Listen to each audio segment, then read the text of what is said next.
कोई व्यक्ति सामाजिक रूप से मनमाना व्यवहार नहीं कर सकता। अगर वो ताकतवर है तो वो गरीबों का शोषण नहीं कर सकता।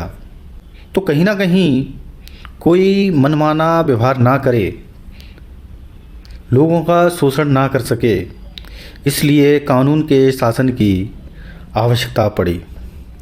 लेकिन साथ में ही जब कानून का शासन लागू हुआ तो इसके मनोवैज्ञानिक प्रभाव लोगों में देखने को मिले। क्योंकि कानून के शासन में कुछ चीज़ें ऐसी हैं जो एक सामाजिक प्राणी को नहीं करनी होती। लेकिन जब बात मानव व्यवहार की आती है तो कहीं ना कहीं जब वो विचलित होता है या उसकी मनोस्थिति बदलती है तो वो ऐसे कृत्य करने लगता है जो कानून के शासन के खिलाफ होते हैं।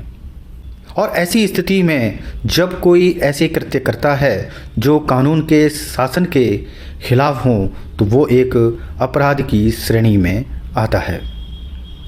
लेकिन बात ये आती है कि कानून के शासन की वजह से जो लोगों पर मनोवैज्ञानिक प्रभाव हुए कि जो चीज़ें करनी हैं और जो चीज़ें नहीं करनी हैं उनमें फ़र्क करना और उस हिसाब से अपने व्यवहार को करना, कहाँ तक लोग इसमें सफल हुए।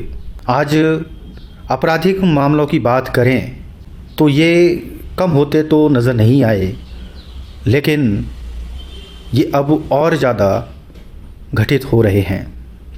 कहने का मतलब ये है कि कानून के शासन के बावजूद भी अपराधों में कोई कमी नहीं आई, क्योंकि कहीं ना कहीं कानून और मनोविज्ञान का एक दूसरे के साथ बहुत बड़ा संबंध है। अगर आज हम अपराधियों की बात करें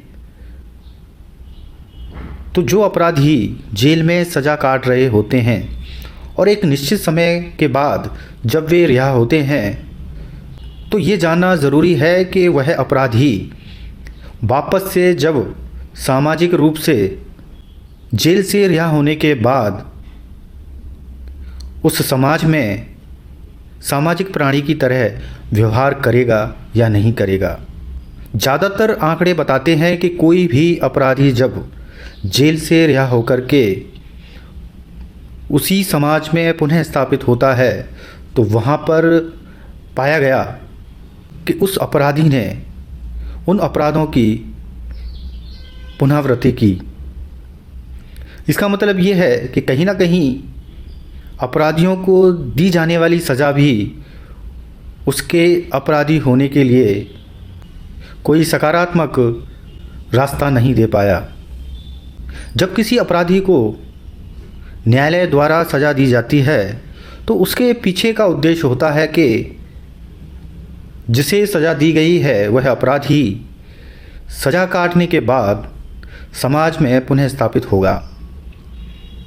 यानी कि कहीं ना कहीं सज़ा देने का उद्देश्य अपराधी को एक सामाजिक नागरिक बनाने पर जोर देती है। लेकिन क्या असल में किसी अपराधी के रिहा होने के बाद वह समाज में पुनः स्थापित हो पाता है या नहीं?